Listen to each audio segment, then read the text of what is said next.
Hello, and welcome to the channel Phantom Era, where we talk about everything from the weird and wacky to the educational and downright preposterous. For those of you who haven't been able to play Lethal Company because you have a computer that will explode simply loading you into the game, I've got you covered. If you're as much of a nerd as I am and want a deep dive into the game, then stick around for this video. But in the process, you have to meet the quota. 1 like, 1 comment, and 1 subscription. Now, without further ado, let's get started.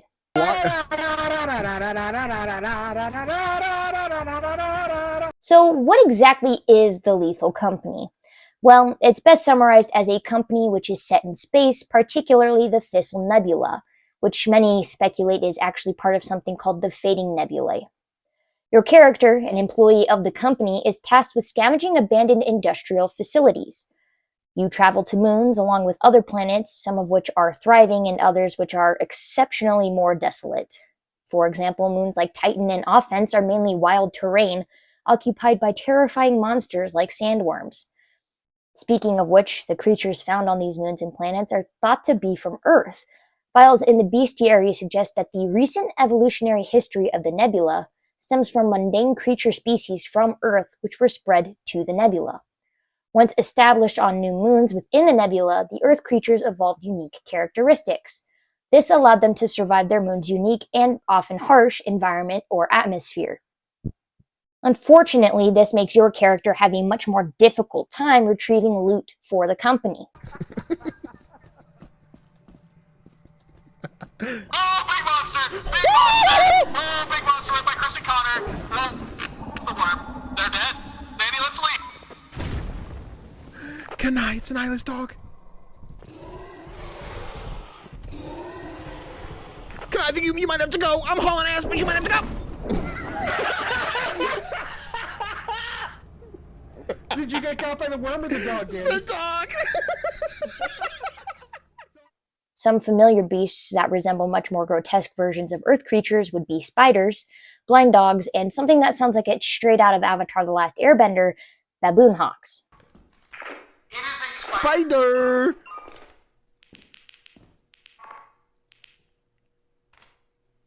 Interestingly, though, not all monsters on a planet are inherently violent, and there are plenty of defensive strategies that can be taken to avoid dying, such as being quiet, crouching, sneaking around, even taking defensive tools such as shovels or finding stop signs within an industrial facility to smack a loot bug on the head.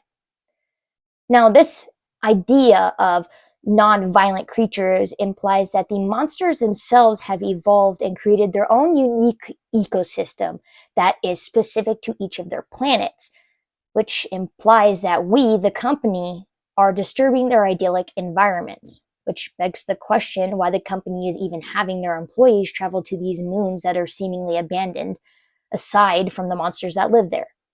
Nothing for certain can be said as the game itself is still developing, but based on clues and Easter eggs within the game, we can definitely speculate. And our speculation begins with the logs currently available in-game and written by a former company employee, Sigurd. To start, Sigurd documents that he's part of a crew of 4. Now, you may have seen some videos where there are more than 4 crew members, but that is a mod that allows you to expand your party lobby. In the traditional generic game, there are only 4 of you, which mirrors Sigurd's log. The others that are with Sigurd are Desmond, Richard, and Jess. Sigurd makes it clear that the job working for the company has a very high turnover rate due to the death toll of working for the company. More often than not, company employees die on the moons they visit attempting to retrieve old toys, scrap, and other weird miscellaneous items. The boy wondered. I'm only 2 days from retirement. You can't do. You know you want. Whoa! That shit.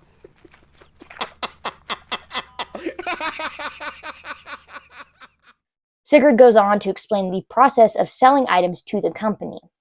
In this particular log, it's implied and suggested that monsters might be working for the company, which, if you've watched game videos from creators like Jacksepticeye or my good friend CG Danny B, you will know that the person, air quotes, you sell your loot to is actually a monster with wildly large tentacles behind a counter that you don't quite see. And this particular creature would confirm Sigurd's suspicions based on his log entries. Now, if monsters are working for the company, I have a very specific theory as to what they're doing with all of their junk, so stay tuned for that. Moving on to another log by Sigurd, he discusses something known as the Golden Planet, which was consumed by a large monster and now exists in the belly of said beast. At least that's what I got out of the entry. It was a little confusing and I could definitely be misinterpreting it. But as far as Sigurd's crewmates are concerned, the Golden Planet is a myth, which might be true, but given the extent of the company and its secrets, it could definitely be real, and part of me wonders if the Golden Planet is something that we will see in a future update. I hope so, as having it referenced without anything coming of it would be kind of disappointing. The mention of the Golden Planet in this particular log begs the question, is the company's purpose to find the Golden Planet, or is it just a way to get naive workers to invest in a job that will likely get them killed? Because if I am interpreting the log correctly, if we're being honest, a planet that is swallowed by a monster shouldn't be that hard to find. If not the planet, at least the monster, because that would be a very, very large thing to locate and identify. This is also backed up by another log from Sigurd stating that the hiring process is incredibly shady. And by saying backed up, it kind of ties into the idea that this whole Golden Planet thing is just made up to get people to invest in the company. Of course, I could be reaching a little bit, but that's kind of how I take it. Sigurd goes on to mention that during the entire hiring process, he never actually spoke to a real human that worked for the company. He said that each voice was automated and the ship itself is completely and totally autopiloted, which makes you wonder if the only human part of the company is the crew, which is a very terrifying thing to consider. On top of this, Sigurd's crewmate Desmond is able to trace where the fake voices and phone calls from the company are coming from. Apparently, the voices originate all the way across the solar system, implying that the company isn't even real, or at least the version that Sigurd knows. The company could just be there to feed a monster that they've managed to trap. And Sigurd goes on to call the monster Company, as in lethal company, and that there is no real business. The company itself is the monster. The logs are closed out by Desmond after this, who confirms that the company is just a ruse to feed a monster they've contained. He goes on to encrypt the logs himself to prevent a system wipe in case they are discovered, which is interesting because I'm not sure if the monster that they are feeding can read, if the monster is in fact the company. It's a little weird, but we'll get into it more. As blatant as the lore is in the logs, it has a lot of unanswered questions. For one, why is this monster so dangerous? Why does it need to be fed so much? What's the point of keeping it? Etc. In truth, I have 2, maybe even 3 theories. The first is a little more corroborated by the logs and Sigurd himself, which is that the monster is being fed the junk discovered by company employees just to keep it from maybe consuming entire planets.